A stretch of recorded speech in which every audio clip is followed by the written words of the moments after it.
ce matin, chers frères et sœurs, le thème qu'il nous faudra voir, nous allons le tirer dans le tout premier livre de la Bible, appelé Genèse. Et cela dans le chapitre 2, le verset 8 jusqu'au verset 17. Et de ce texte, nous allons donc tirer le thème de notre prédication. Genèse chapitre 2, le verset 8 jusqu'au verset 17. Genèse chapitre 2, verset 8 à 17.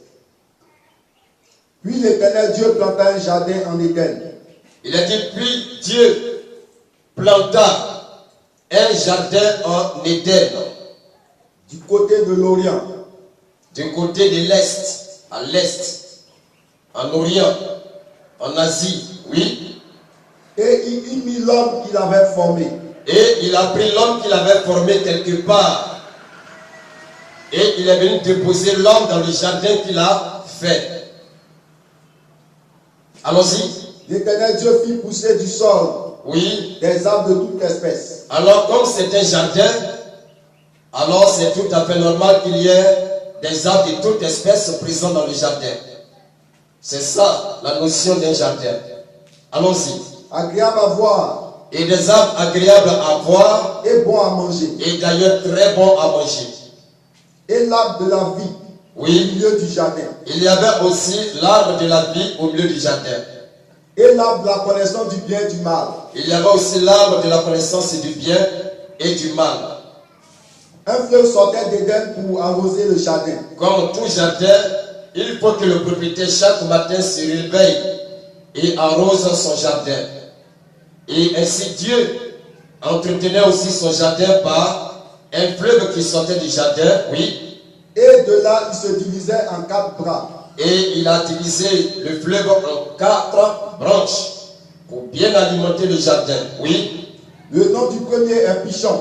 Il donne des noms à chacun des fleuves. Comme ici en Côte d'Ivoire et partout ailleurs, les fleuves portent des noms. Il y a ici le fleuve Comoé, Cavali, Bandama, ailleurs le Nil. Il y a l'autre aussi, et partout un peu dans le monde, les fleuves portent des noms. Allons-y. C'est celui qui entoure tout le pays de Avila. Alors le premier s'appelle Pichon, et il entoure tout le pays d'Avila, oui. Où se trouve l'or. Alors, c'est donc une position géographique pour tous les chercheurs d'or. Ils doivent se rendre dans cette région pour trouver le meilleur or qui existe. Allons-y. L'or de ce pays est pur. Il est vraiment pur. On y trouve aussi du bdellium. Il y a du bdellium. Et la pierre d'onyx. Oui. Le nom du second fleuve est Guillon. Le nom du second fleuve est Guillon. Guillon, oui. C'est celui qui entoure tout le pays de Couche. Oui. Le nom du troisième est Idékel. Le nom du troisième est Idékel. C'est celui qui coule à l'orient de la Syrie. Il coule à l'orient de la Syrie ou la Babylonie ou bien Babylone de Nebuchadnezzar. Oui. Le quatrième fleuve. Le quatrième fleuve est quoi? L'Euphrate. C'est donc le grand fleuve Euphrate. Allons-y. L'Éternel Dieu prit l'homme. Alors l'Éternel Dieu prit l'homme et le plaça dans le jardin d'Éden. Et il l'a placé dans le jardin d'Éden. Pour le cultiver, oui, et pour le garder. Pour cultiver le jardin et pour garder le jardin. L'Éternel Dieu donna ce ordre à l'homme. Il dit quoi? Tu pourras manger de tous les arbres du jardin. Je te donne l'ordre de manger de tous les arbres du jardin. Mais tu ne mangeras pas de l'arbre de la connaissance du bien et du mal. L'arbre de la connaissance du bien et du mal, tu n'as pas le droit de manger de ça. Car le jour où tu en mangeras, le jour où tu vas manger, tu mourras. Tu vas mourir. Donc Genèse 2, 8 à 17, de ce texte, nous allons parler ce matin, non pas du jardin d'Éden, comme nous venons de le lire, mais nous parlerons du jardin d'Éden, du temps de la fin. Ça, c'est le jardin d'Éden, du temps du commencement. Et nous avons aussi un jardin d'Éden en ce temps de la fin. Et c'est ce jardin qu'il nous faudra voir ce matin.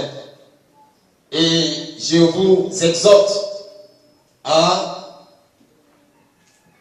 prêter beaucoup attention. Parce que ça sera beaucoup d'images et beaucoup de comparaisons que nous ferons. Et c'est pourquoi je vous demande de suivre. Car ce message est d'une très grande importance. C'est beaucoup important. Parce que nous parlerons du jardin. Un jardin de ce temps actuel. Et un jardin, c'est quelque chose ou un espace sur lequel on plante. Vous voyez ce qu'on veut pour notre plaisir. Vous pouvez y mettre les arbres de toute espèce que vous voulez, comme Dieu l'a fait ici dans son jardin. Et comprenez qu'il a localisé son jardin en Éden.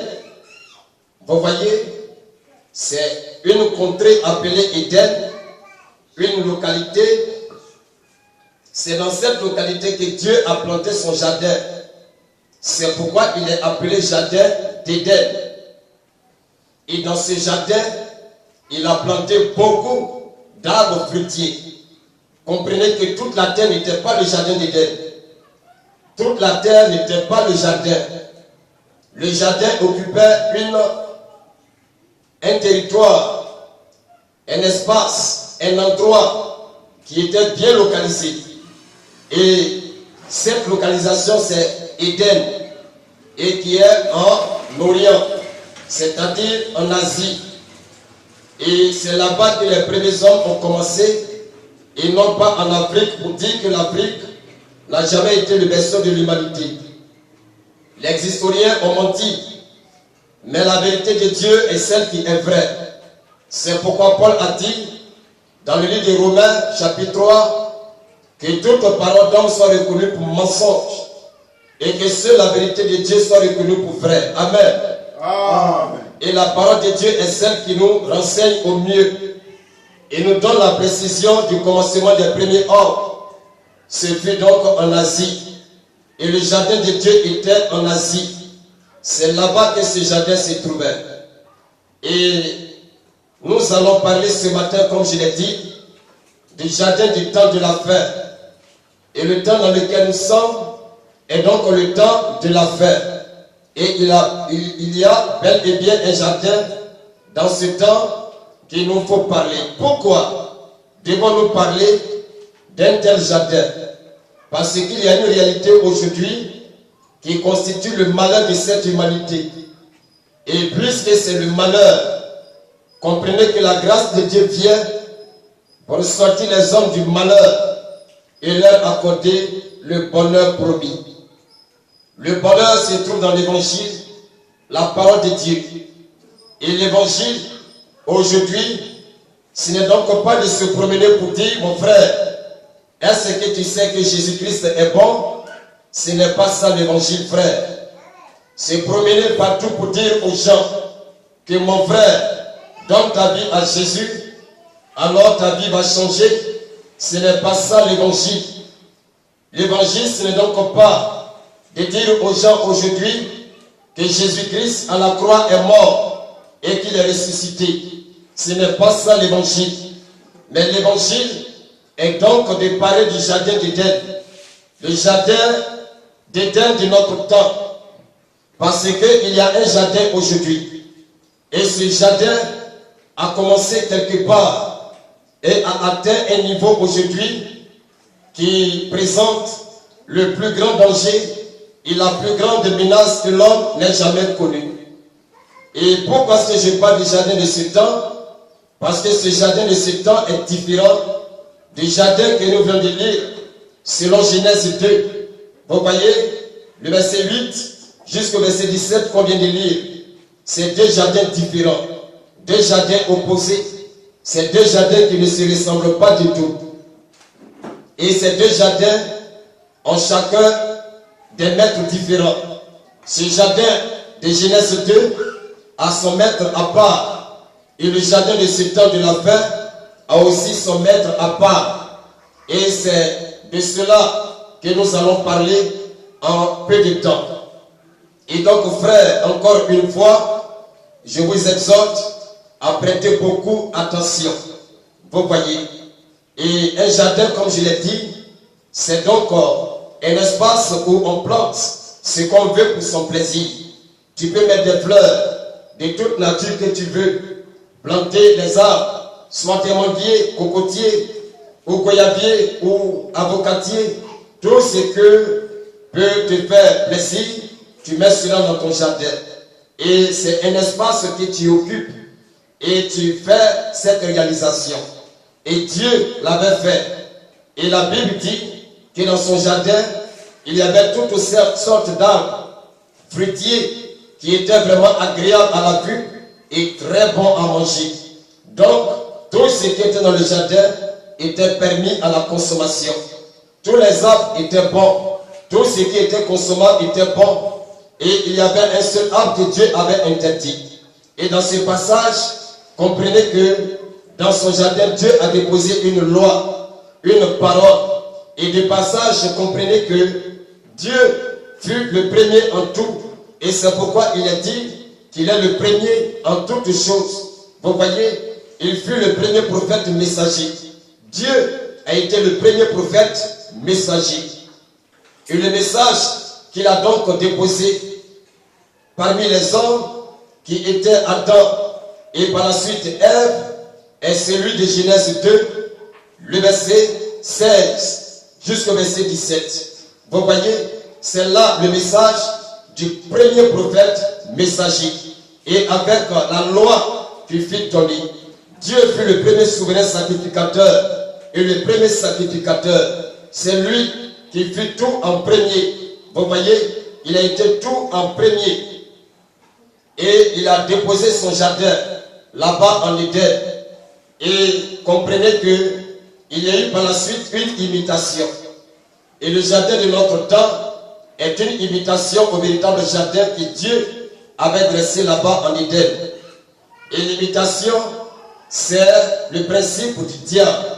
C'est le principe du méchant. Lui qui est appelé le rusé ou le malin. C'est son principe d'imiter tout. Et c'est pourquoi il essaie de tout imiter. Il a tout imité. Il a tout copié. Il a essayé de tout, vous voyez, reproduire. C'est là son système d'action.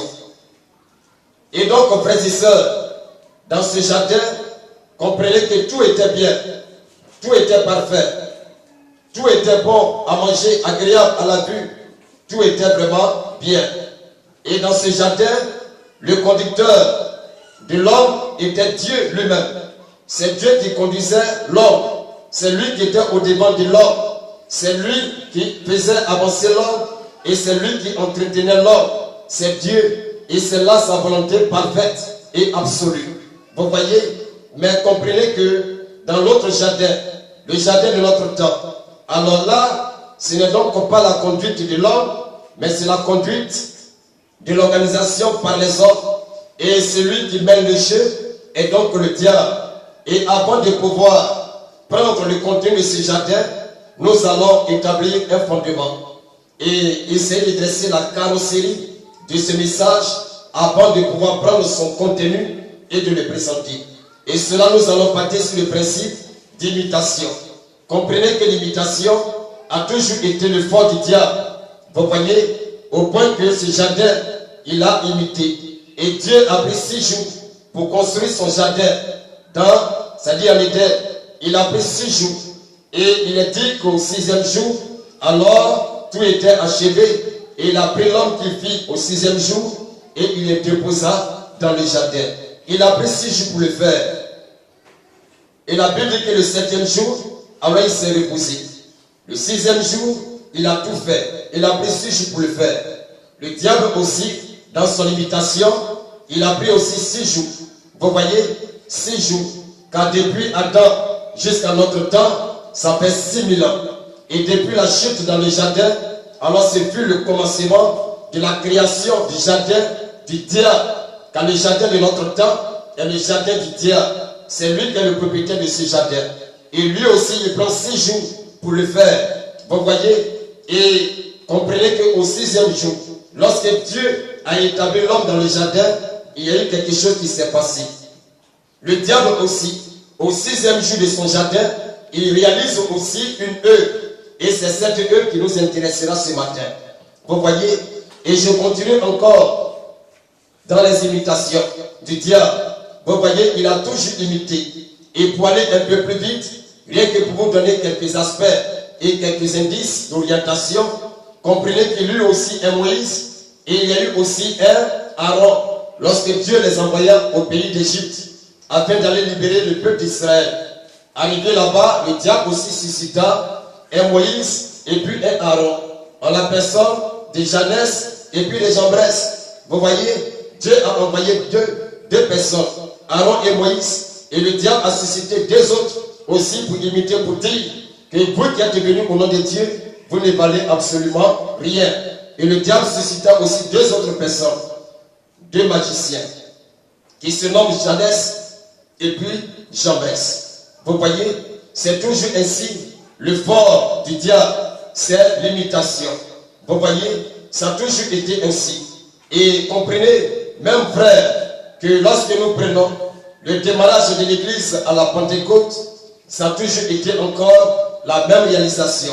Vous voyez, et là, comprenez que lorsque Dieu a établi son église, selon qu'il avait promis dans Matthieu, chapitre 16, le verset 18, qu'il bâtirait son église, alors le diable aussi, il a promis de bâtir lui aussi son église. Vous voyez, et comme dans le jardin d'Éden, lorsque Dieu mit sa loi, sa parole, lui en tant que le premier prophète et messager, et que lui les hommes sur la terre, Adam et Ève, c'était l'église en ce temps. Vous voyez, et l'église, son symbole dans la Bible, c'est la femme. Et Ève représentait l'église de ce temps. Vous voyez, et la parole était avec Adam. C'est lui qui était, vous voyez, qui faisait corps avec cette parole pour l'enseigner à l'église, qui était donc Ève. Mais Satan se trouvait dans ce jardin. À l'instant du diable qui se trouvait dans le jardin de Dieu, tout était parfait. Tout était consommable. Tout était bien. Dans le jardin de Dieu, vous voyez, il y avait le fruit. Et le fruit était le fruit de la sainteté. Le fruit était le fruit de la pureté. Et le résultat de ce fruit était la vie. Voici ce qui était dans le jardin de Dieu. Vous voyez, mais dans le jardin du diable, le fruit c'est donc le péché. Les choses abominables et horribles. Et le résultat de ce fruit, c'est donc la mort. C'est la condamnation. La mort spirituelle. 2 choses opposées. Et il reproduit l'opposé de ce que Dieu fait. Vous voyez, et dans le jardin, ce diable a visité Ève.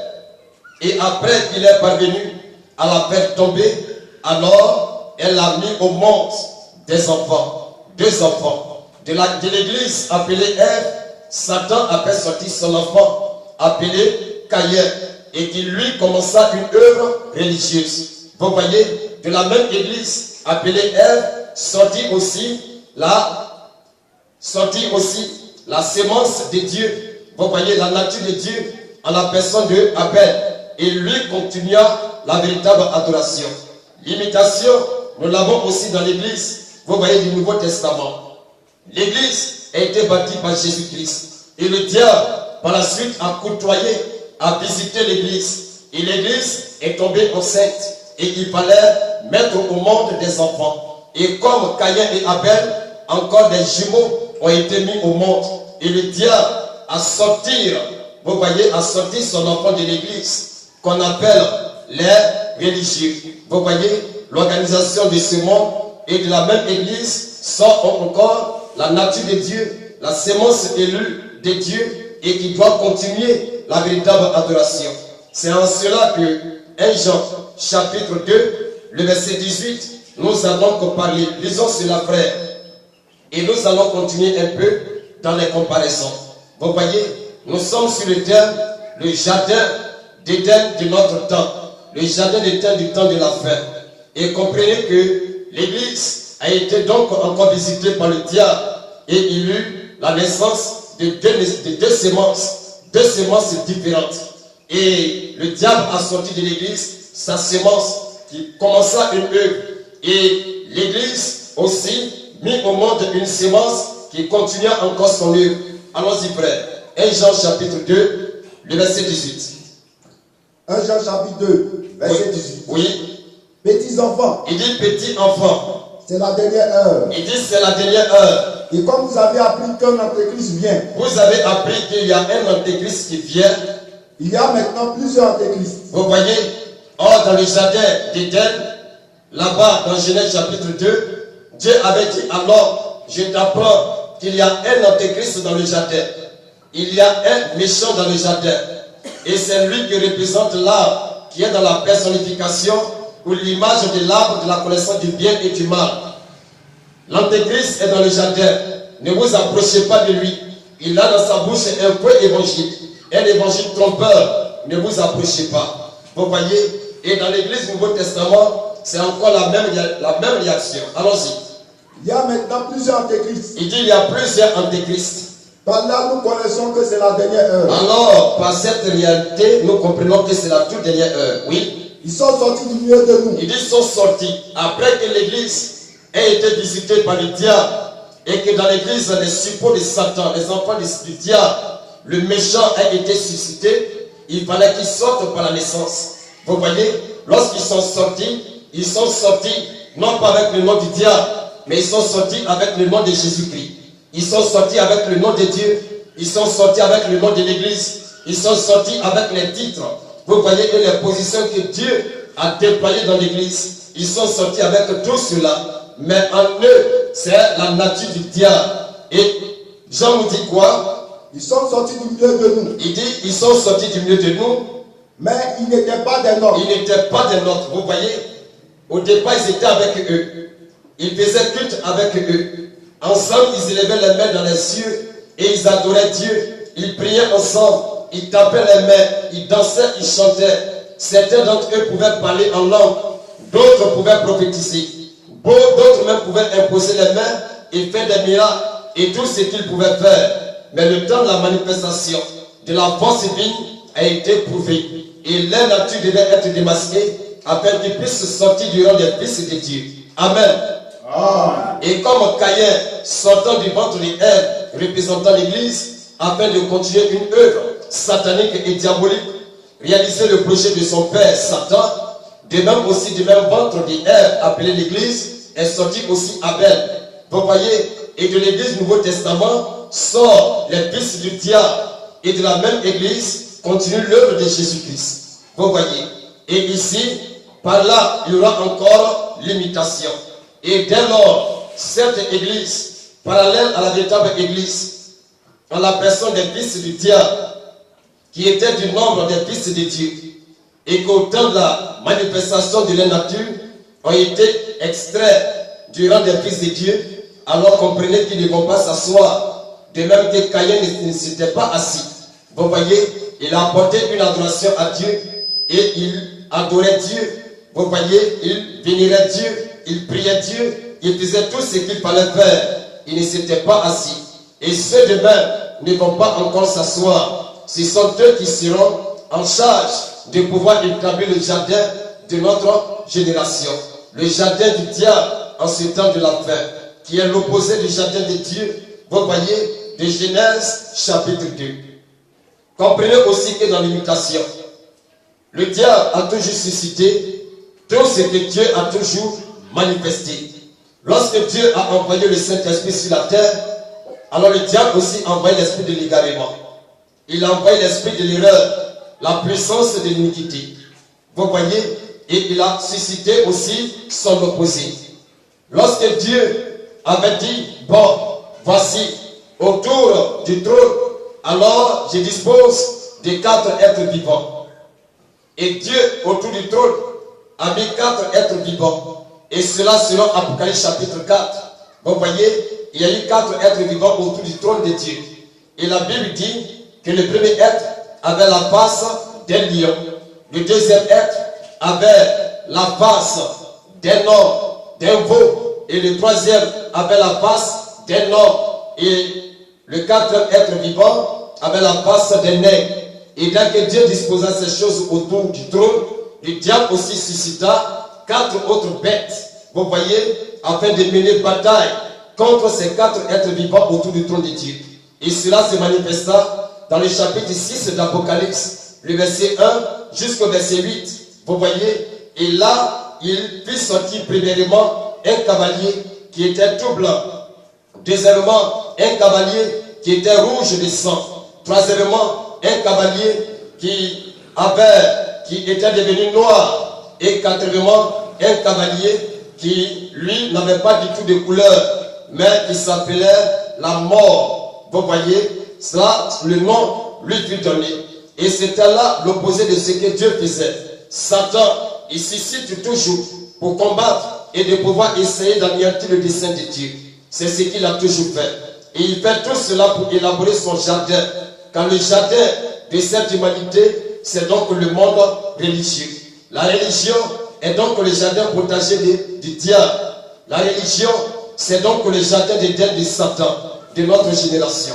Vous voyez, et dans ce jardin, comprenez que comme il peut avoir toutes sortes d'arbres fruitiers, de même aussi dans le jardin du diable, il y a plusieurs couleurs de ces arbres. À la différence que dans le jardin de Dieu, les arbres étaient vivants. Parce que le fruit de ces arbres était la sainteté, était la pureté. Et le résultat de ces fruits était la vie. Mais dans le jardin du diable, comprenez que tous les arbres sont morts. Vous voyez, parce que le fruit, c'est l'iniquité. Le fruit, c'est le péché. Le fruit, c'est tout ce qui est contre la parole de Dieu. C'est ce qui est appelé antichrist.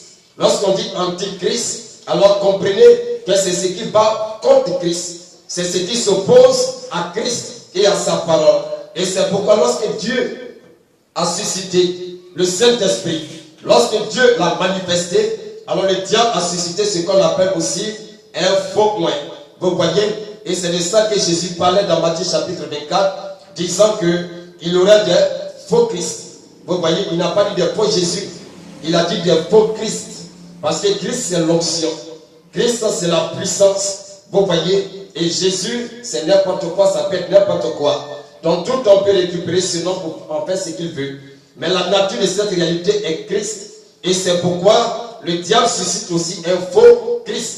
D'où un faux point. Il manifesta toujours l'opposé. Et tout cela pour créer un jardin.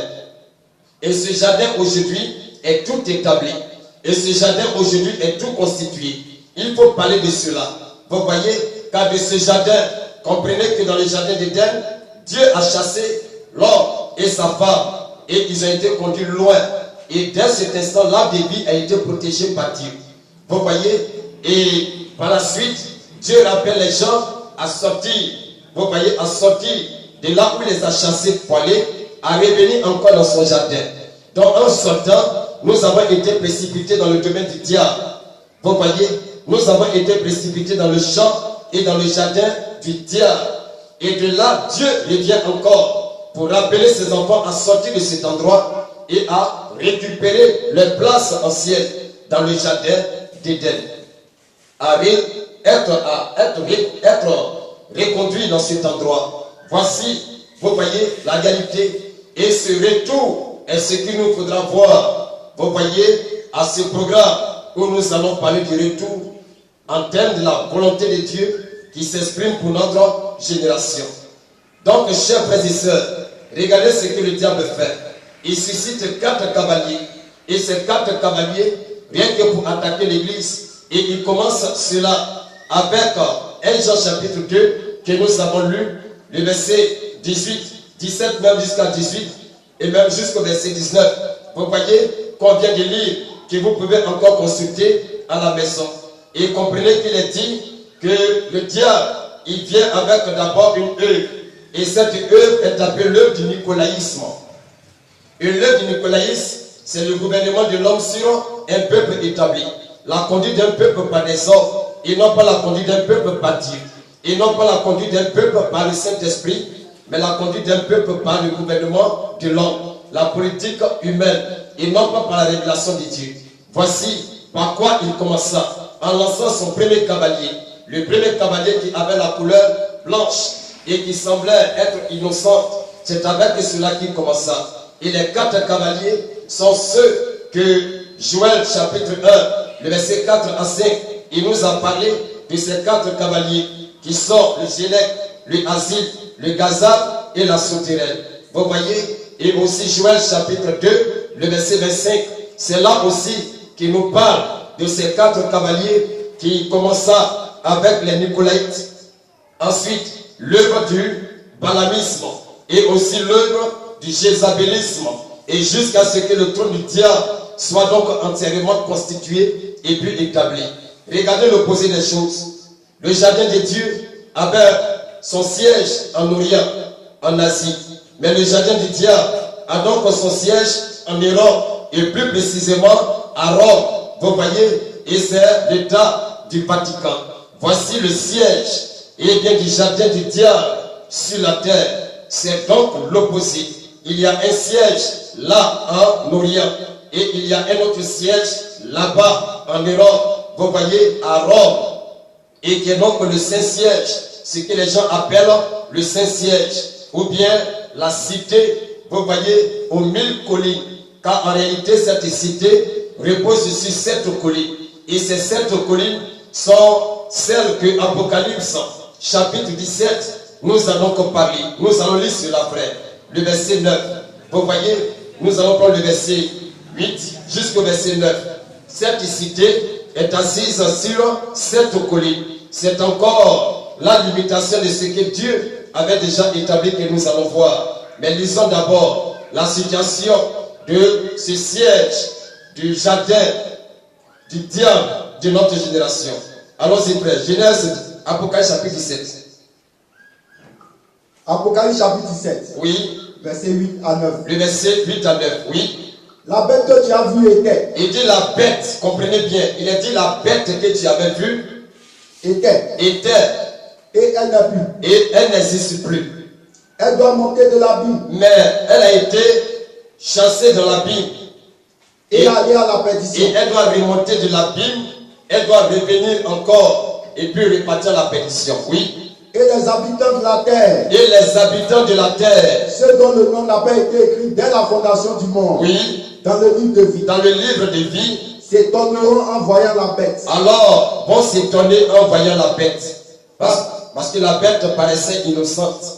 Oui, allons-y. Parce qu'elle était. Parce qu'elle était. Et qu'elle n'est plus. Parce qu'elle n'est plus. Et qu'elle réapparaîtra. Elle va réapparaître, cette bête. Oui. C'est ici l'intelligence qui a de la sagesse. Maintenant, l'interprétation nous sera donnée. Et il dit, c'est ici l'intelligence qui a de la sagesse. Si l'intelligence n'a pas la sagesse, ça ne peut pas saisir ce qui est en train d'être dit. Mais si l'intelligence a la sagesse de Dieu, alors ça comprend le plan de Dieu et le dessein de Dieu et l'œuvre de Dieu. Et qu'est-ce qu'il nous dit par révélation? Les 7 têtes sont 7 montagnes. Vous voyez, les 7 têtes sont 7 montagnes sur lesquelles la femme est assise. Il a dit la femme est assise. La femme dans la Bible représente l'Église. Et souvenez-vous que je vous ai dit que lorsque l'Église du Nouveau Testament a été visitée par le diable, alors il y eut deux semences et 2 natures au sein de l'Église. Et la nature du diable a été révélée par l'apôtre Jean. Il dit qu'ils sont sortis du milieu de nous parce qu'ils n'étaient pas des nôtres. Et ceux qui étaient sortis ont commencé une œuvre appelée l'œuvre des Nicolaïtes ou le nicolaïsme. Vous voyez, pour établir un règne nouveau. Et ce règne est la constitution du jardin du diable de notre génération. Ils ont commencé avec le nicolaïsme. Et il faut organiser ce jardin. Il faut commencer à établir une hiérarchie des dignitaires, des chefs, des rois, vous voyez, des prêtres, des évêques, ou encore, vous voyez, la papauté et toutes les autres choses. Ils ont commencé avec cela. C'était un projet, une idée. L'idée est devenue une doctrine. La doctrine est devenue un système.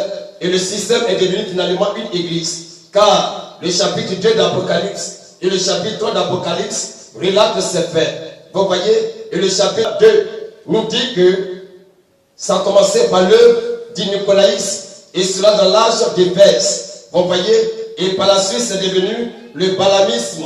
Et avec le balamisme, c'est devenu donc le système de pouvoir recueillir les fonds afin de pouvoir établir la base et le trône de Satan.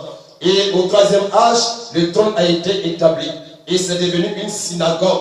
Ce qui n'était pas une synagogue est devenu une synagogue. Ce qui n'était pas une église établie est devenu une église établie. Un système établi. Et c'était le jardin du diable en construction. Est-ce que vous suivez un peu, frères et sœurs? Amen. Suivez parfaitement. Comme je l'ai dit, c'est important. Et je suis obligé de survoler un peu. Vous voyez, afin de pouvoir établir, comme je l'ai dit, la carrosserie. Et c'est la carrosserie du jardin que je suis en train de présenter. Vous voyez de quoi est constitué ce jardin. Et ici, il est dit que ça fait 7 têtes. Et ce sont 7 montagnes sur laquelle la bête, ou du moins cette femme est assise. Il s'agit d'une femme. Et cette femme, elle est appelée la prostituée. Et comprenez que la femme dans la Bible, c'est l'église. Et plus que cette femme est une prostituée, alors comprenez que c'est le jardin du diable, contrôlé par l'église. Et c'est l'église religieuse. Et la religion est donc le siège du diable. Vous voyez, la religion, c'est le mentor et l'instrument le plus efficace entre les mains de l'ennemi. Nous pouvons avoir l'islam avec son chef appelé Mohammed. Vous voyez, salallah, aloua, tourment. Quand je ne peux pas dire salam, parce que salam veut dire paix. Et loin de moi, pour moi, de souhaiter paix à un tel maudit et sabi. C'est lui qui a conduit toute une race, vous voyez, d'Ishmaël, et bien donc à la perdition.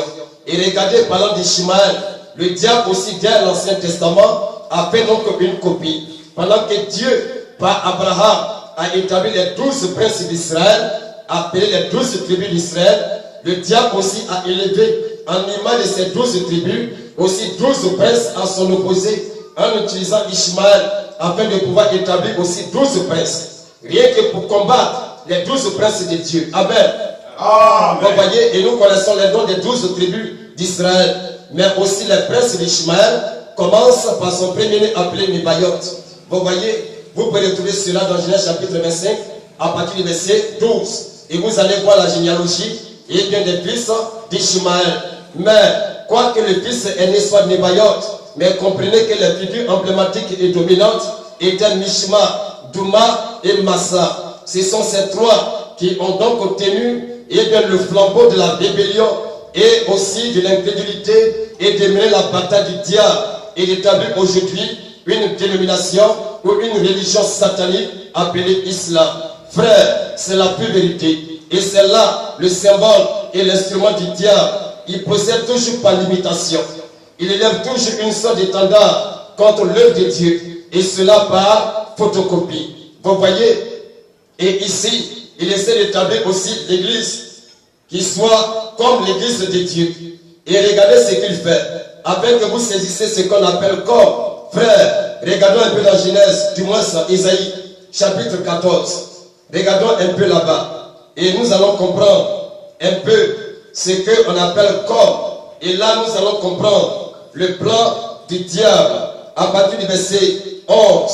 Et nous allons lire cela.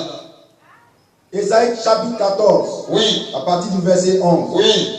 Ta magnificence est descendue dans le séjour des morts. Il parle du diable. Il dit, Satan, Lucifer, ta magnificence est descendue jusqu'où? Dans le séjour des morts. Pas sur la terre. Le diable n'est pas encore descendu sur la terre. Vous voyez? Mais il a été précipité à cette dimension appelée la dimension des perdus, qui est appelée la 5e dimension. Et c'est là qu'il s'est stationné pour mener toute son œuvre d'iniquité et de sabotage. Et c'est là que la voix de Dieu s'adresse à lui. Allons-y.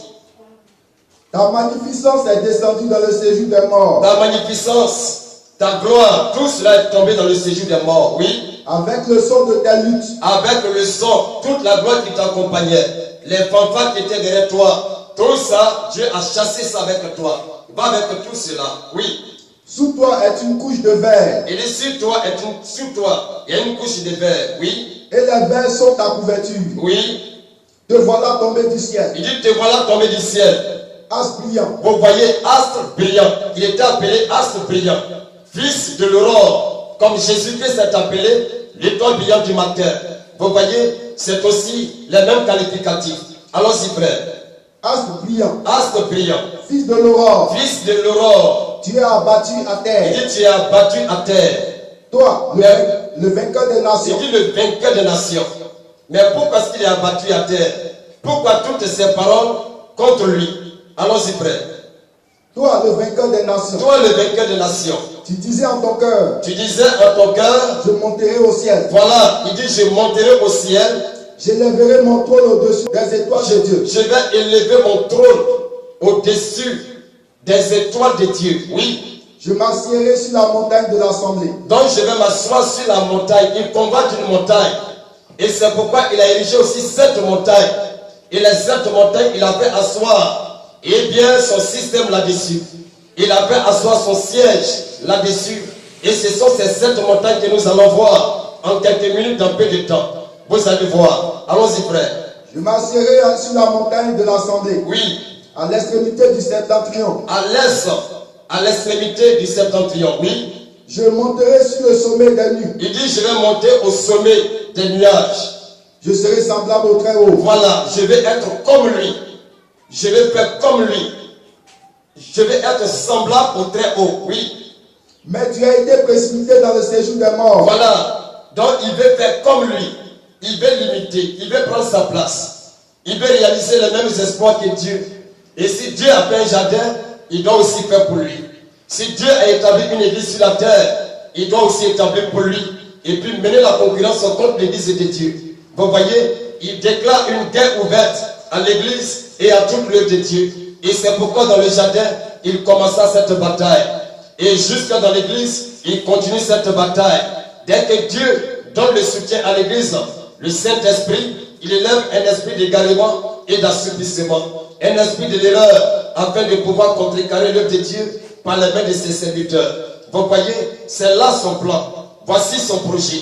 Voici l'ambition de ce méchant, ayant le désir de construire un jardin. Et ce jardin est dans lequel nous sommes aujourd'hui. Nous sommes aussi dans ce jardin, frère, sans toutefois être partisans de ce jardin. Car il a dit, nous sommes dans ce monde, mais nous ne sommes pas de ce monde. Le savez-vous, frère? Et le monde, c'est donc le jardin du diable.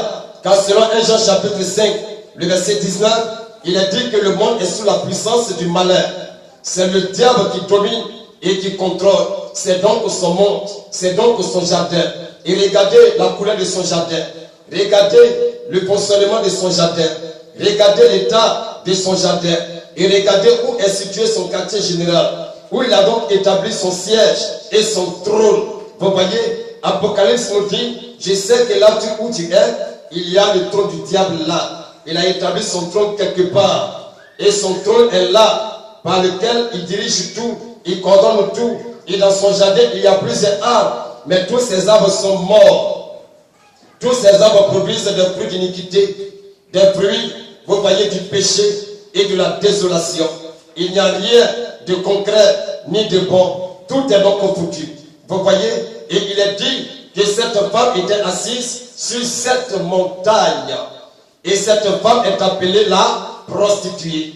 Et lisons toujours le chapitre 17 d'Apocalypse. Et là, nous allons prendre le verset 1 jusqu'au verset 5. Et nous allons comprendre ce qu'est donc cette femme. Et nous allons associer cela aussi au livre d'Apocalypse, le chapitre 2, le verset 20 jusqu'au verset 23. Et là, nous allons essayer de comprendre ce qu'il en est. Allons-y, frère. Apocalypse 17, oui. Verset 1 à 5. Le verset 1 à 5. Puis un des 7 anges qui tenait les 7 coupes vint. Il dit, l'un des 7 anges qui tenait les 7 coupes est venu. Et il m'adressa la parole en disant. Il m'a adressé la parole en disant quoi? Viens.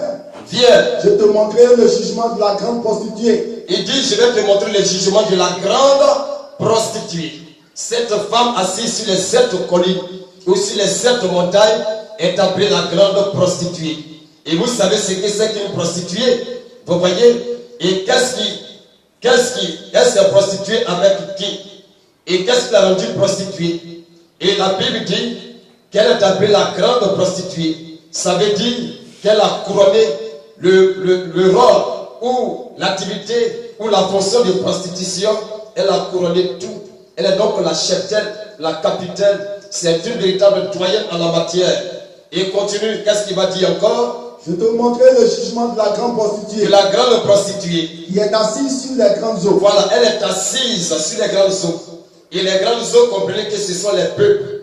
Ce sont les nations, ce sont les hommes. Elle est assise sur les gens.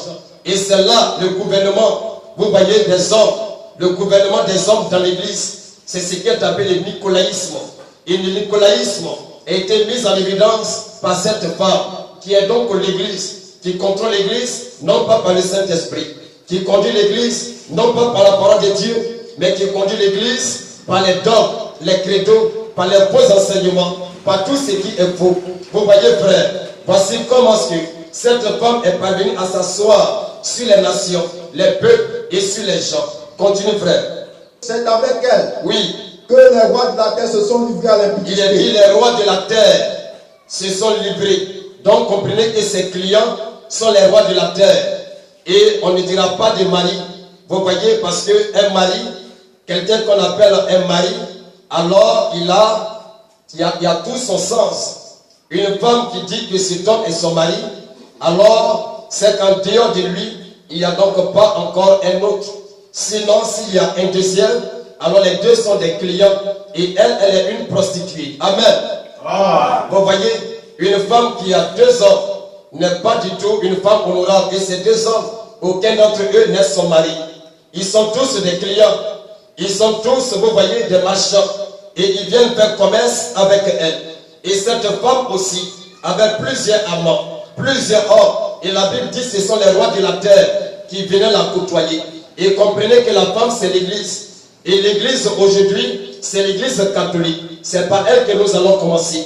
Aucun des présidents de ce monde, lorsqu'il est élu, ne va au Vatican pour aller se procéder devant lui là-bas. Vous le savez? Ah. Vous voyez? Et tous, votre président, Laurent Gbagbo, lorsqu'il avait été élu, il est parti là-bas. Et c'est là-bas qu'ils ont fait coup d'état derrière lui. Va voir le roi de la terre. Et pourquoi il ne vient pas te sauver? Va voir la grande prostituée. Et lui, en tant qu'homme, il va se prostituer avec cette femme. Comprenez que cette femme, là où elle est assise, c'est donc le Vatican. C'est par là que nous allons commencer. Nous allons ressortir ses enfants. Nous allons ressortir tout son système. Et tous ces systèmes et ces enfants constituent les différents arbres de ce jardin maudit. Amen. Amen. Donc, frère, et vous allez comprendre qu'à un certain niveau, vous serez étonnés. Vous serez étonnés du nouveau décor que ce jardin présente. Et vous verrez ce qu'il en est. Mais pour l'heure, continuons un peu encore dans la lecture. C'est avec elle que les rois de la terre se sont livrés à l'impudicité. Oui. Et c'est du vin de son impudicité. Et c'est du vin de son impudicité que les habitants de la terre se sont enivrés. Alors comprenez qu'ici il y a un vin. Et le vin est appelé le vin de l'impudicité. Mais dans les évangiles, le Seigneur a présenté une coupe et il appelait ça le sang de l'alliance. Le vin, vous voyez, de la Sainte Seine. Et là, c'est la coupe bénie de Dieu. Et le diable aussi brandit une coupe, l'imitation. Il imite toujours, il falsifie, il essaie toujours de produire, vous voyez, une image de ce que Dieu fait. Voici la façon pour le diable de fonctionner. C'est pourquoi regardez un peu le visage des églises aujourd'hui. C'est encore là une copie, c'est une falsification. C'est encore là, vous voyez, une sorte d'image qu'ils essaient de produire vis-à-vis de la réalité qui se trouve en face d'eux. C'est le plan et le principe du diable. Mais nous n'avons pas encore fini. Continuons. Il me transporta en esprit dans un désert. Alors il m'a transporté dans un désert d'esprit. Et je vis une femme assise sur une bête écarlate. Une femme était assise sur une bête écarlate. Oui. Plein de noms de blasphème. Et plein de noms de blasphème. Ayant 7 têtes. Il a dit ayant 7 têtes. Et 10 cornes. Et 10 cornes, oui. Cette femme était vêtue de pourpre. Il dit cette femme qui est l'église catholique romaine aujourd'hui, était habillée des tissus les plus chers au monde.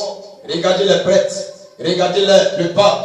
Et lorsqu'on parle du pourpre, c'est une qualité de tissu, vous voyez, avec lequel on se fait des habits. Et la qualité du tissu avec laquelle ils font leurs vêtements, c'est bel et bien le pourpre. C'est ce qu'ils prennent pour faire cela. Vas-y encore, il y a encore autre. Cette femme était vêtue de pourpre. Oui. Et d'écarlate. Et d'écarlate. Voici le matériel qu'ils utilisent pour faire leurs vêtements sacerdotaux. C'est avec cela. Allons-y encore. Et paré d'or. Et paré d'or. De pierres précieuses. De pierres précieuses. Et de perles. Si vous vous parvenez à saisir la couronne, vous voyez du vigueur sur la terre qui est appelé le tyran et le crocodile de ce monde, à savoir le pape, vous devenez un homme milliardaire, vous devenez multimilliardaire, car sa couronne seulement va vous sortir de la galère et sortir votre génération sur 1000 générations de la galère, car cette couronne est parée de toutes sortes de pierres précieuses. Il y a diamants sur cette couronne, il y a de l'or, il y a du chrysolite, il y a, vous voyez, de l'améthyste, il y a tout ce que vous voulez qu'on peut appeler pierres précieuses. Tout cela est garni sur la couronne qu'ils appellent la tiare. Et ça, cela est sur la tête de ce grand roi. Allons-y. Elle tenait dans sa main une coupe d'or. Une coupe d'or. Remplie d'abominations. Remplie d'abominations. Et des impuretés de sa prostitution. Vous voyez, elle est donc une impure, une prostituée. Vas-y. Sur son front était écrit un nom. On dit sur son front, il y avait un nom. Un mystère. Et qui était mystère. Babylone la grande. Babylone la grande. La mère des impudiques. On dit la mère de qui? Des impudiques. Donc elle est une mère, une prostituée qui a donc des enfants. Et dites-moi, quelle est donc cette prostituée ayant des enfants et qui peut dire que tous ses enfants appartiennent à un seul homme? Voici la réalité, frère. Une véritable prostituée ayant des enfants, c'est donc des pères différents, multidifférents, au moins 50, 40 et 300 pères. Et cette femme avait une multitude de pères de ses enfants. On dit elle est appelée la mère des impudiques. Donc si elle est impure, c'est que ses enfants aussi sont des impurs. Car il est dit la mère des impudiques. Donc ses enfants sont des impurs. Vous voyez, voilà ce que la Bible nous présente ici. Cette femme, c'est donc l'église. Et l'église qui est sortie de l'église originelle. L'église de Dieu, l'église de Jésus-Christ. Et celle qui était sortie a commencé de 1 Jean chapitre 2, le verset 18. C'est elle qui est exprimée ici. Lorsqu'elle est devenue toute constituée, alors elle est devenue toute grande. Et elle est devenue la mère des impudiques. Elle a fait beaucoup d'enfants. C'est la même chose que le chapitre 2 aussi nous parle. Lisons aussi cela. Le chapitre 2 d'Apocalypse, le verset 20 jusqu'au verset 23. Et nous allons retourner au chapitre 17, le verset 9. Et de là, nous allons essayer de pouvoir clôturer sur la carrosserie et présenter l'intérieur de ce jardin. Allons-y. Apocalypse chapitre 2. Oui. À partir du verset 20. Oui. Mais ce que j'ai contre toi. Il dit, mais ce que j'ai contre toi, c'est que tu laisses la femme Jézabel. Tu as laissé cette femme. Vous voyez, et le système qui était le système nicolaïte est devenu toute une doctrine établie. Et dès que c'est devenu une doctrine établie, alors ça suscitait l'église. Et l'église, c'était qu'elle est représentée par cette femme appelée Jézabel. Et la femme Jézabel, la nouvelle église apostate et répugnante, a commencé à prêcher un certain Jésus-Christ, a commencé à prêcher un certain Dieu, a commencé à annoncer aux gens une certaine vérité. Et Dieu dit à la véritable église que ce que j'ai contre toi, oui, c'est que tu laisses la femme Jézabel qui se dit prophétesse. Donc il ne devait pas la laisser faire cela. Il devait la dénoncer. Il devait la mettre à découvert et prouver au monde que cette femme est une imposteur. Vous voyez, c'est une force, c'est une femme unique. Elle n'est pas du tout celle que Dieu a choisie. C'est une prostituée venue au nom du diable pour séduire les gens pour la condamnation. Allons-y, frère. C'est que tu laisses la femme Jézabel, oui, qui se dit prophétesse, enseigner et séduire mes serviteurs. Et puis séduire mes serviteurs. Pour qu'ils se livrent à l'impudicité. Pour qu'eux aussi se livrent à l'impudicité. Parce que cette femme, elle est impudique. Donc tout ce qu'elle enseigne devient des impudiques. Tout ce qu'elle baptise devient des impudiques. Tous ceux à qui elle donne la parole, soi-disant de Dieu, deviennent aussi des impudiques. Et c'est pourquoi nous pouvons dire que toutes les dénominations sur la face de la terre sont toutes des impudiques. Et tous ceux qui reçoivent l'enseignement deviennent des impudiques. Et tous ceux qui se font baptiser par l'une de ces dénominations deviennent tous des impudiques. Amen. Parce que c'est la prostituée. Et cette prostituée a fait beaucoup d'enfants à cause de ses amants, à cause de ses nombreux clients qu'elle a. Allons-y. C'est que tu laisses la femme Jézabel qui se dit prophétesse. Oui. Enseigner. Enseigner. Et séduire mes serviteurs. Et puis séduire mes serviteurs. Pour qu'ils se livrent à l'impudicité. Oui. Et qu'ils mangent des viandes sacrifiées aux idoles. Et qu'ils mangent des viandes sacrifiées aux idoles. Oui. Je lui ai donné du temps. Je lui ai donné du temps. Afin qu'elle se repentisse. Oui. Et elle ne veut pas se repentir. Et Dieu a donné du temps à l'église catholique. Et Dieu a donné du temps à l'église méthodiste. Et Dieu a donné du temps à l'église baptiste. Et Dieu a donné le temps à l'église Foursquare. Et Dieu a donné le temps à l'église Réveil. Et Dieu, vous voyez, a donné du temps à toutes ces assemblées pour se repentir. Mais elles ne veulent pas du tout se repentir. Vous voyez, elles refusent de se repentir. Allons-y. Voici. Je vais la jeter sur un lit. Il dit, je vais la jeter sur un lit. Et envoyer une grande tribulation à ceux qui commettent adultère avec elle. Oui. À moins qu'ils ne se repentent. À moins qu'ils ne se repentent. De leurs œuvres. Oui. Je ferai mourir de mort ses enfants. Alors je vais faire mourir de mort ses enfants. Vous voyez, cette femme a des enfants. Et c'est cette femme dont il est parlé dans le chapitre 17 d'Apocalypse, le verset 4 à 5, qu'on vient de lire, qui est la mère des impudiques. Vous voyez, et cette femme est celle qui est assise sur cette montagne, ou bien sur cette colline. Et ces 7 collines sont bel et bien ces 7 collines sur lesquelles est bâti aujourd'hui l'État du Vatican, qui est donc le Saint-Siège qui abrite le roi religieux de la terre, le roi coupable de la terre. Vous voyez, et souvenez-vous aussi, dans le livre de Apocalypse chapitre 16, le verset 13, que nous allons lire aussi, frère. Il est important que nous lisions ce passage.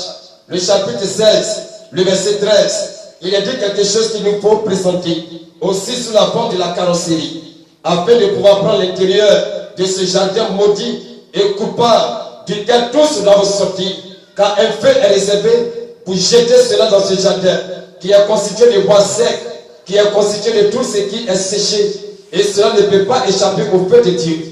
Allons-y, frère. Apocalypse chapitre 16. Oui. Verset 13. Prends les versets 12 à 13. Verset 12 à 13. Oui. Le 6e versant s'accoupe sur le grand fleuve. Alors nous sommes dans la manifestation du déversement des coupes de colère de Dieu. Vous voyez? Et ici le 6e ange est venu et il a versé la coupe de malheur. Allons-y, frère. Le 6e versant s'accoupe sur le grand fleuve. Sur le grand fleuve appelé l'Euphrate, qu'on a vu dans le jardin. Vous voyez de Genèse chapitre 2. Allons-y. Et son eau tarit. Et son eau a séché. Afin que le chemin des rois venant de l'Orient fût préparé. Afin que le chemin des rois venant de l'Orient, venant donc de l'Asie, soit préparé. Oui. Et je vis sortir de la bouche du dragon. Il a dit qu'il a vu sortir de la bouche du dragon. Et de la bouche de la bête. Et de la bouche de la bête. Deuxième personnalité. Oui. Et de la bouche du faux prophète. Et de la bouche du faux prophète. 3 esprits impurs. 3 esprits impurs. Oui. Semblables à des grenouilles. Et qui ressemblent à des grenouilles. Allons-y. Car ce sont des esprits de démons. Il dit ce sont des esprits de démons. Qui font des prodiges. Qui font des prodiges. Et qui vont vers les rois de toute la terre. Oui. Afin de les rassembler. Afin de les rassembler. Pour le combat du grand jour. Pour le combat du grand jour de Dieu Tout-Puissant. Arrête-toi là.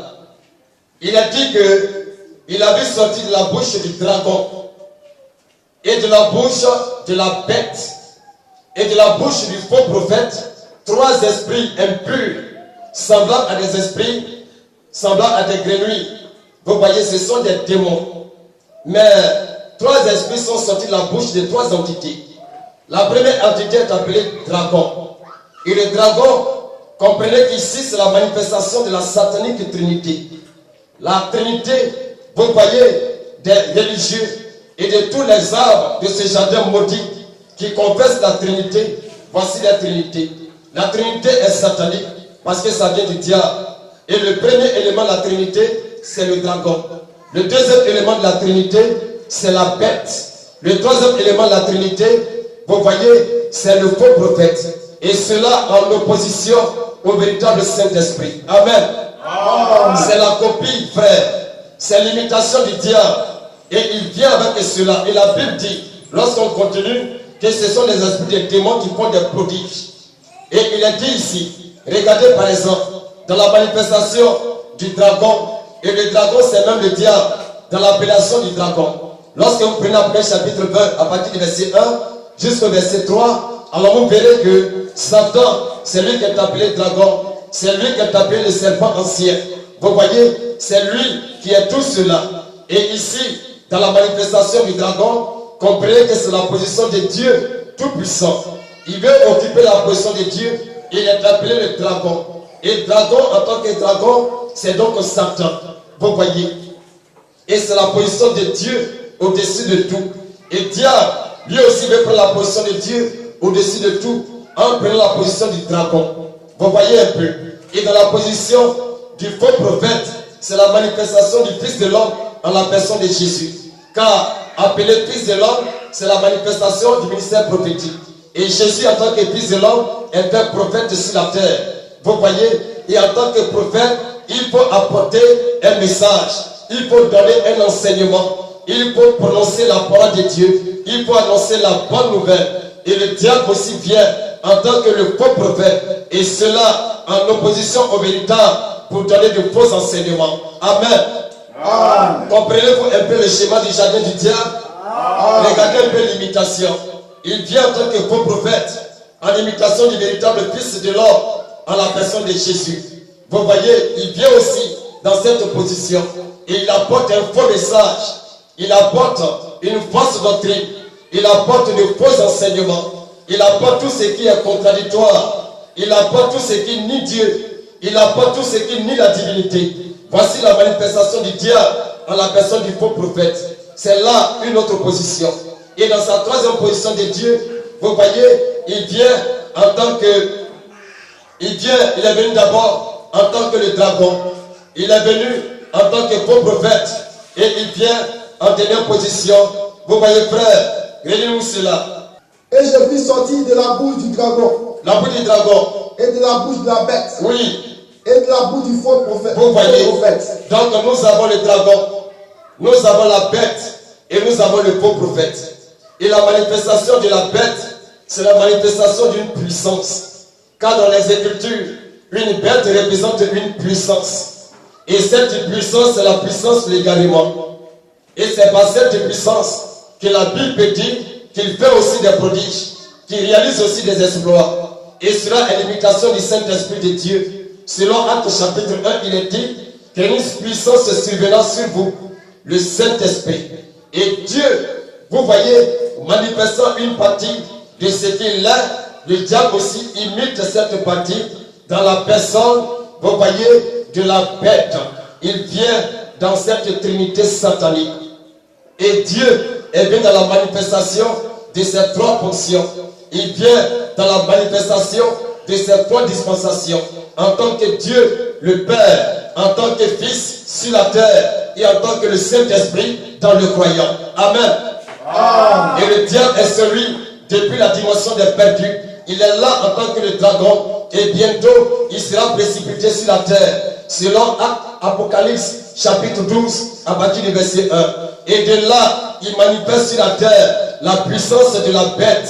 Et cela en la personne de cette fausse onction qui anime tous ces religieux aujourd'hui. Et en même temps, suscitant les faux prophètes. Vous voyez, pour faire véhiculer son message et essayer de mentir sur la parole de Dieu. Regardez déjà dans le jardin d'Éden, il s'est présenté dans cet aspect.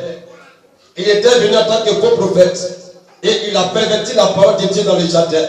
Vous voyez, et il a montré à la femme qu'elle allait avoir la connaissance. Et cela, il s'est présenté en tant que la bête.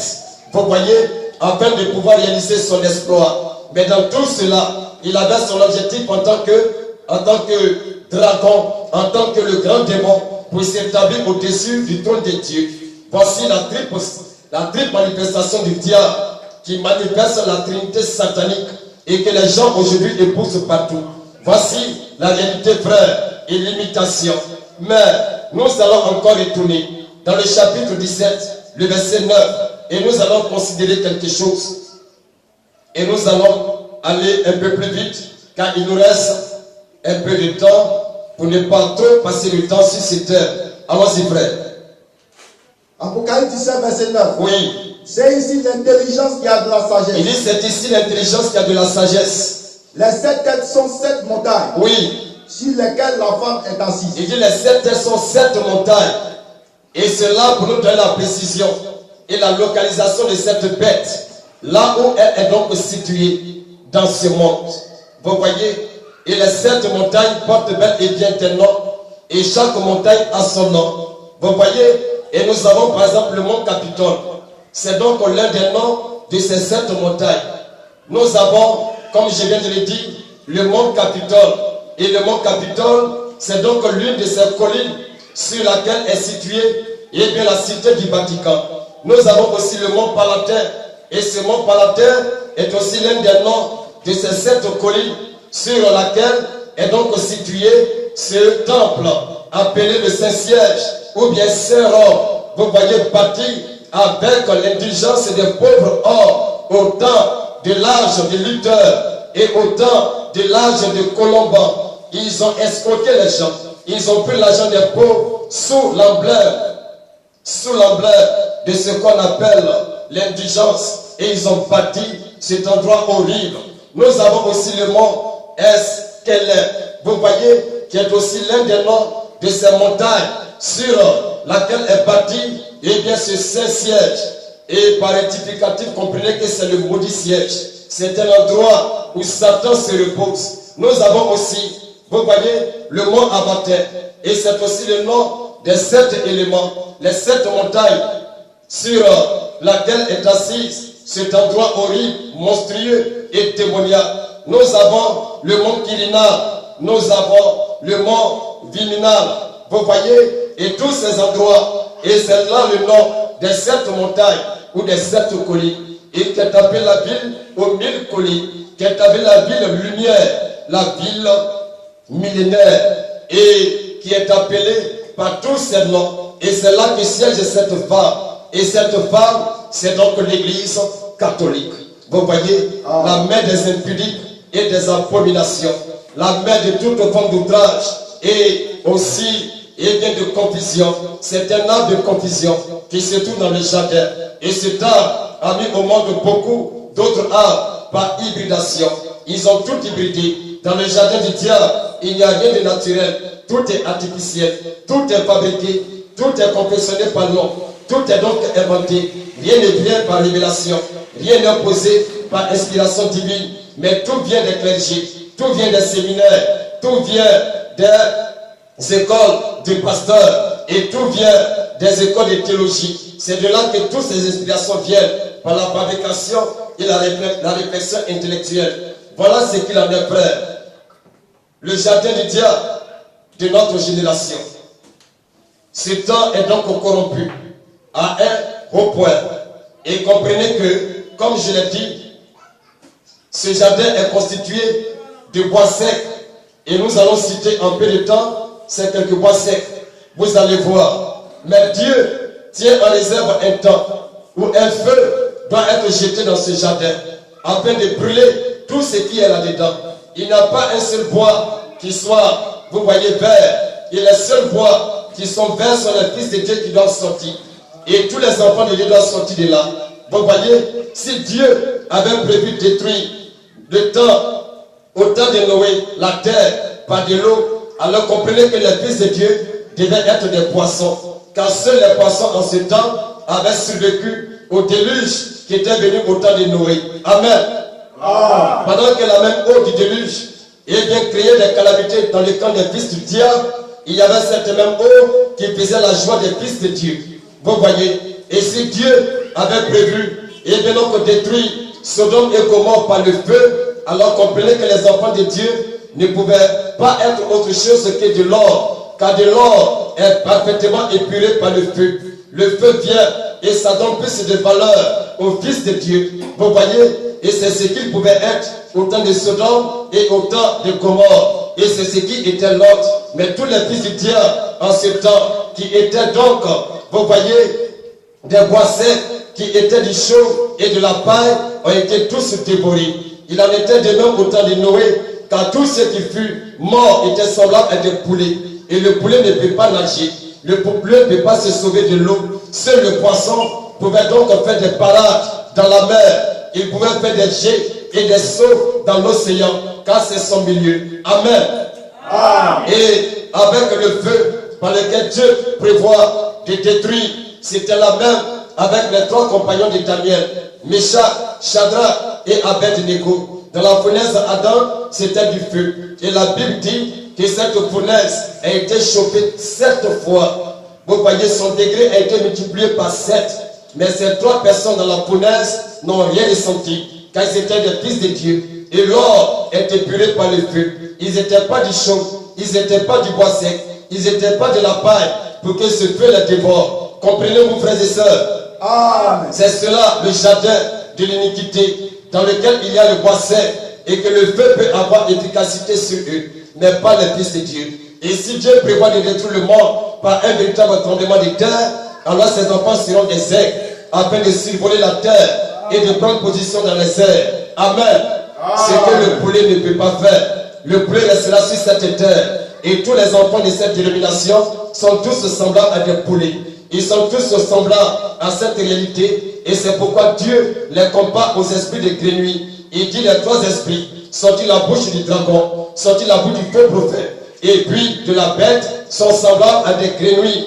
Et ces grenouilles sont donc l'image de ces religieux aujourd'hui. Selon Apocalypse chapitre 16, le verset 13. Vous voyez, frère, voici le jardin de ce monde. C'est un jardin d'iniquité. C'est un jardin de faux, un jardin de mensonges.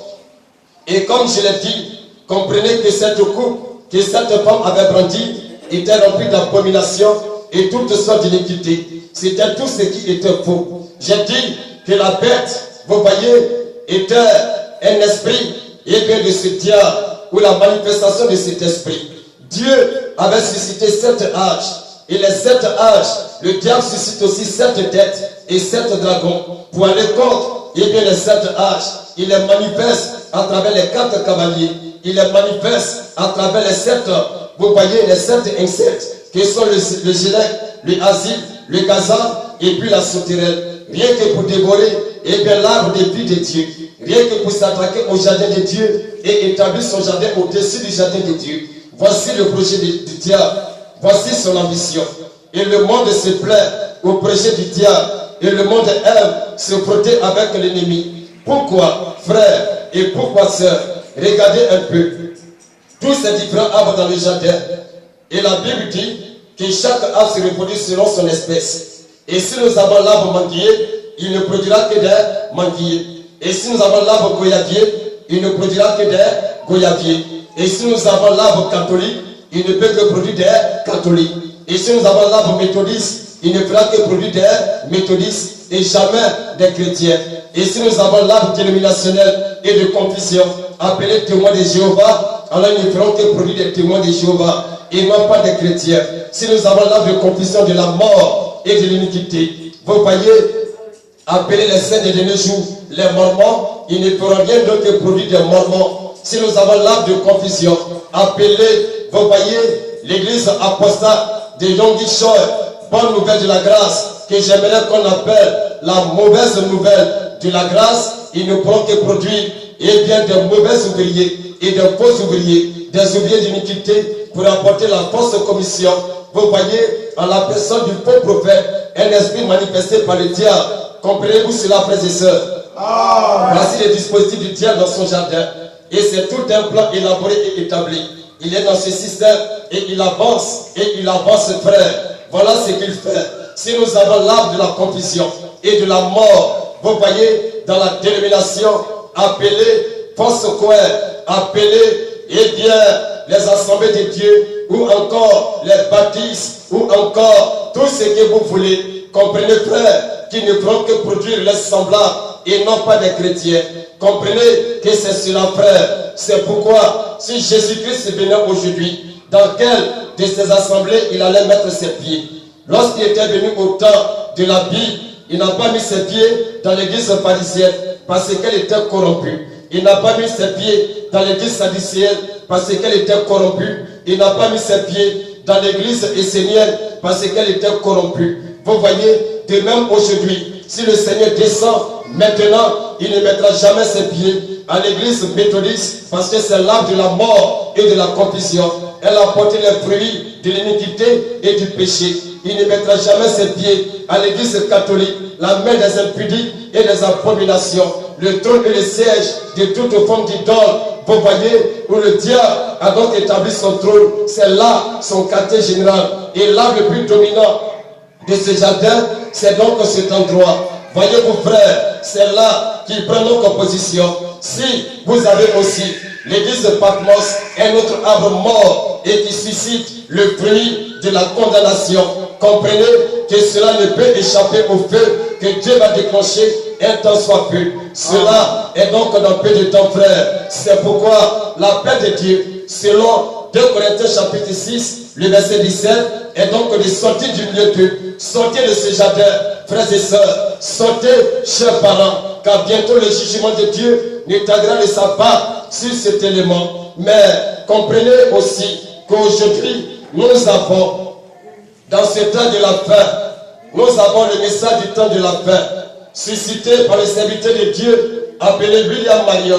Mais comprenez qu'aujourd'hui, ce message n'est pas celui qui est devenu une prostitution, mais le diable a encore injecté le levain et ses suppôts dans ce message. Et je crois, selon l'une de ses prédications, appelée la parole parlée et la sémence originelle, dans sa première partie et dans le paragraphe 72, alors comprenez qu'il a dit qu'après sa mort, le message continuera de vivre. Et s'il n'est plus aujourd'hui, alors je comprends que ce message, et je le crois de tout mon cœur, que ce message continue de vivre. Mais voyez-vous, frères, avec toutes ces ramifications, avec toutes ces branches et ces arbres morts dénominationnels, appelés arbres de ce message, qu'on peut retrouver.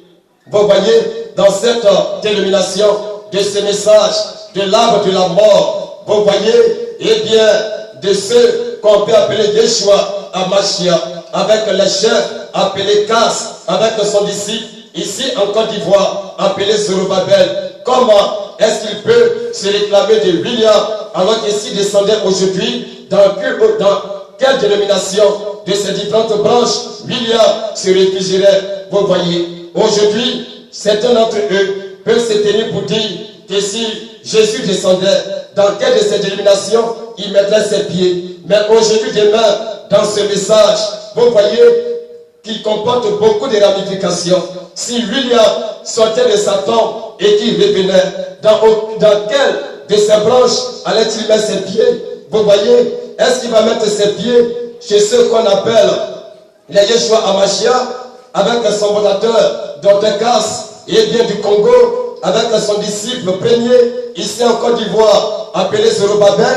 Est-ce chez vous? Je m'étonne, frère. Il ne pourra jamais mettre ses pieds, car lui, il ne l'a jamais fait dans le nom de Yeshua Amashia. Et c'est pourquoi il vous rejettera. Vous voyez, si William se réveillait aujourd'hui, croyant, et comme je l'ai dit, de tout mon cœur, qu'après son départ, son message continue de vivre. Et s'il est le prophète de Dieu, et que si cette parole est la prophétie infaillible de Dieu, alors je crois que son message continue de vivre. Mais ce message est-il chez ceux qu'on peut appeler les tonnéristes? Vous voyez qu'il y a donc une branche de ce message avec son patron appelé Coleman, l'apôtre Coleman, qui n'est plus au jour de ce monde. Vous voyez, est-ce de ce nom que William va donc se réfugier? Je m'étonnerais énormément, car cela n'est pas possible.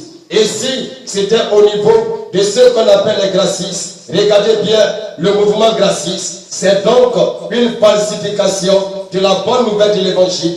Des gens qui retournent tout droit au temps des pharisiens du temps de Jésus, qui n'ont rien compris de l'évangile. Est-ce en laissant que William va donc s'établir? Je m'étonnerais, car votre immoralité va le chasser tout de suite. Vous voyez un peu. Et si c'est autant de vous qu'on appelle les légalistes, une branche de ce message, dites-moi si c'est aussi en votre sein que William va donc remettre ses pieds. Cela n'est donc pas possible, car lui, il ne s'est jamais conformé. Vous voyez, en rétablissant le fondement de Moïse, et dit qu'on peut être sauvé sur la base de la loi. Loin de là, car il ne l'a jamais fait.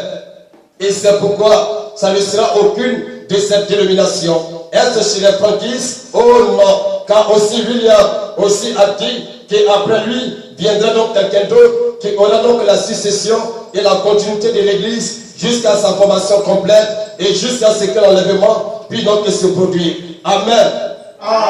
Et nous avons tous ces arbres de plusieurs couleurs et de plusieurs décors dans ce jardin de ce temps de la fin.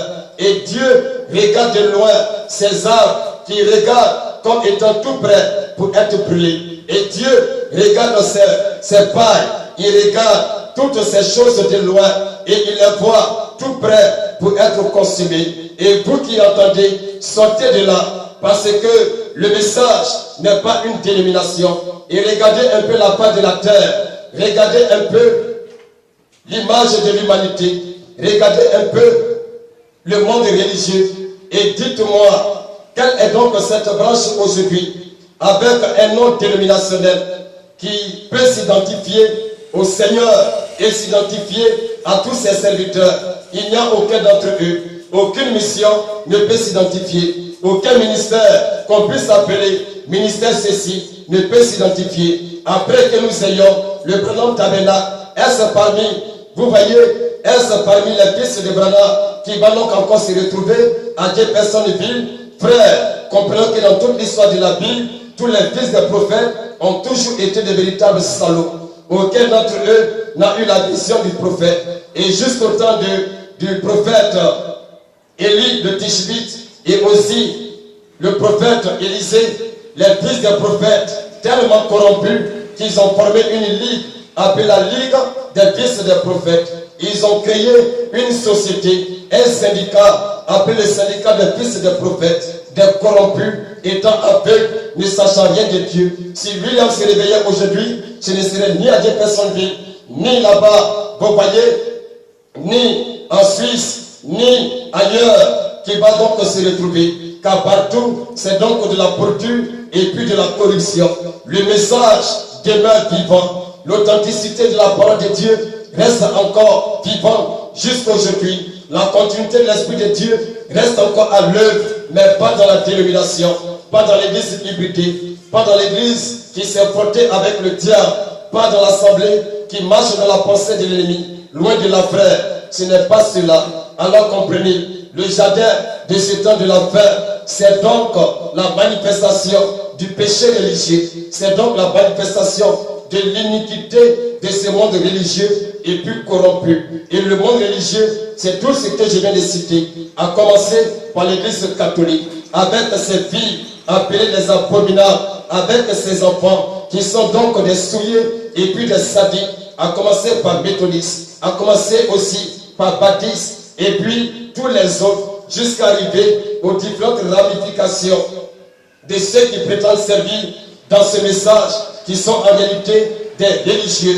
Et il n'y a pas un semblant de religieux, il n'y a pas un à peu près de religieux. Un religieux est un religieux. Si tu n'es pas croyant, tu es un religieux. Et si tu n'as pas la foi authentique de l'évangile, alors tu es un véritable religieux. Il n'y a pas de l'à peu près. Vous voyez frères, vous voyez sœurs, voilà ce qu'il en est. Et l'imitation a toujours été ainsi.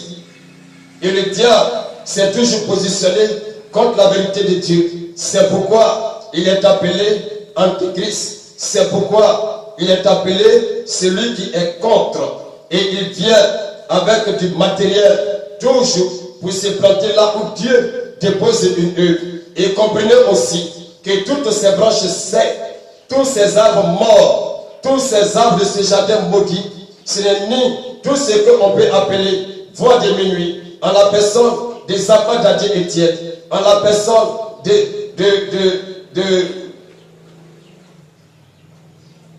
et donc en la personne de tous ces fossoyeurs, que ce soit Zappa, Dadier, Étienne. Vous voyez, ceux qui sont spécialisés en la main gauche, ils font tout avec la main gauche. Ils bénissent avec la main gauche. Ils font offrande avec la main gauche. Et tout ce qu'ils font, c'est donc des gauchistes. Vous voyez, ils ne sont rien d'autre que des gauchistes. Et la main gauche indique déjà la direction. Ils ne sont pas dans la direction de l'esprit. Ils sont dans la direction du diable. Amen. Amen. Tous ces arbres secs, vous voyez, c'est aussi et bien toutes ces tendances appelées boîte de minuit. Vous voyez, avec, que ce soit aussi en la personne de Lemoudi, avec Kone Bakari, que ce soit en la personne des cris de minuit actuel, avec ce monsieur appelé Kakou Philippe, c'est aussi la même chose. Vous voyez, frère, tous ces cris sont donc des complots que le diable a suscités. L'imitation, à nouveau Jean-Bresse et Jeunesse sont à l'œuvre. Et nous croyons qu'un véritable cri doit retentir. Nous croyons qu'un homme de Dieu doit être suscité. Et nous ne faisons que faire l'écho et bien de cette parole, de ce temps de la fin, apportée par son serviteur William. Vous voyez, c'est là la position, dans l'attente de ce que ce prophète a donc annoncé. Et donc, frère, le jardin dans lequel nous sommes, voici ce qu'il est. Nous sommes en face, et bien des gladiateurs. Nous sommes en face des monstres religieux. Et ils sont tous dans une position où ils ne peuvent ni entendre, ni écouter, ni comprendre, ni voir, ni capables de marcher. Ils sont tous cloués. Et bientôt, la flamme divine descendra sur eux et ça va tous les consumer. Et comme je l'ai dit, pour les fils de Dieu, le feu vient le purer et rendre encore plus net. Amen. Et l'eau vient non pas pour détruire les fils de Dieu, mais pour laver les fils de Dieu et les rendre plus propres. Vous voyez, c'est cela, c'est ce que Dieu a promis à tous les enfants de Dieu. Alors, chers frères et sœurs, comprenez ce qu'il en est. Aucun de tous ceux qui crient maintenant, que ce soit les voix, que ce soit les cris, ils sont tous les Judas, les Galiléens, ils sont tous Tédas, ils sont tous l'Égyptien, tous ceux qui ont précipité la voie du véritable Messie, ils sont tous dans cette même voie de précipitation, du véritable cri qui doit donc retentir. C'est donc des iniques, c'est donc des sadiques, c'est donc tous des corrompus, en qui le germe de la mort règne fort, en qui cette puissance de la bête agit, en qui ce faux prophète est donc à l'œuvre, en qui ce dragon travaille énormément. Il est donc de produire les signes des grenouilles, il est donc de produire la marque des grenouilles et non pas des fils de Dieu. Voyez-vous, frères, voici donc ce qu'il en est. Et c'est là le message de ce jour.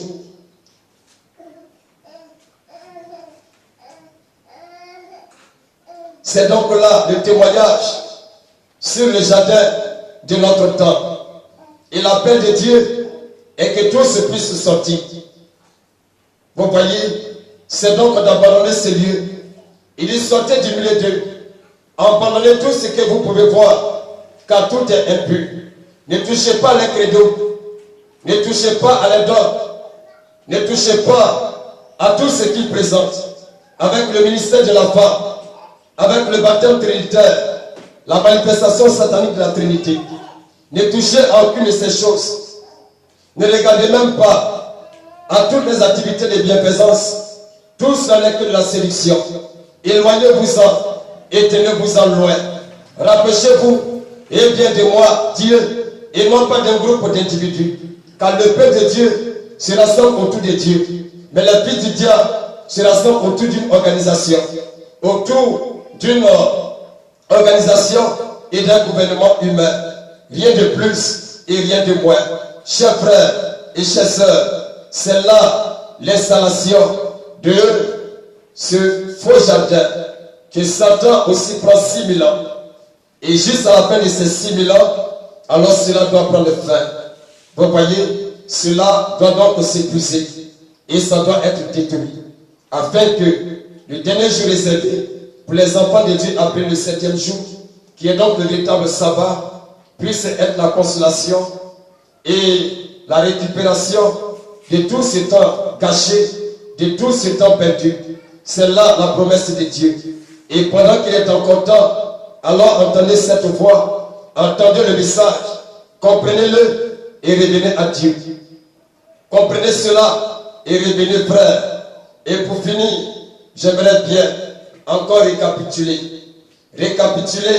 sur l'essentiel des différentes ramifications de ce message.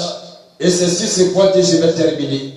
Et comprenez, comme je l'ai dit, si William devait donc se réveiller aujourd'hui dans quelle branche de ce message va-t-il donc se réfugier? Vous voyez, où est-ce qu'il va donc se réfugier? Ça ne sera ni chez les tonnéristes, ni chez les gracistes, ni chez les légalistes. Ça ne sera ni chez les franquistes, ni chez tous ceux qui font ce qu'on appelle le Yeshua amachaïsme. Ça ne sera ni chez eux. Ça ne sera ni avec les crieurs et puis tous ceux qui ont la voix de minuit. Ça ne sera ni avec aucun d'entre eux. Vous voyez, car tous, ils se sont éloignés et ils ont organisé le message comme les méthodistes l'ont fait. Ils ont organisé le message comme les catholiques l'ont fait. Ils ont organisé le message comme les anabaptistes et puis les pentecôtistes l'ont fait. Ils ont organisé et réduit à la bouillabaisse ce message comme l'ont fait tout ce qu'on peut appeler mission évangélique, en abréviation, les MIA, les MIO, les MI, les MIO, les MIA, les MIA, et toutes sortes de MI, vous voyez, et puis toutes sortes de mouvements, et toutes sortes de ministères, que ce soit le ministère zouglutique d'Abobo, que ce soit le ministère ceci et cela, tout est donc le siège du diable. Et pourquoi cela? Parce que la vérité du leurre, la vérité de ce temps n'y figure pas et n'y demeure pas. C'est l'organisation humaine qui est sortie avec le nom de Jésus-Christ, qui est sortie avec le nom du message, qui est sortie avec la Bible, qui est sortie avec l'Église, qui est sortie avec l'appellation chrétienne, qui est sortie avec tous ces décors, mais tout est falsifié. L'arbre mangué que vous pouvez voir n'est pas naturel. L'arbre goyavé que vous pouvez voir n'est pas naturel. L'arbre, vous voyez, cocotier que vous pouvez voir n'est pas du tout naturel. Tout est hybridé. Ne consommez pas, ne touchez pas, ne prenez pas cela. Éloignez-vous de cela. Et que Dieu puisse vous accueillir. Chers frères et sœurs, que Dieu nous garde. Et que tous ceux qui vraiment peuvent comprendre puissent comprendre et bien le fond de ce message. Amen. Amen.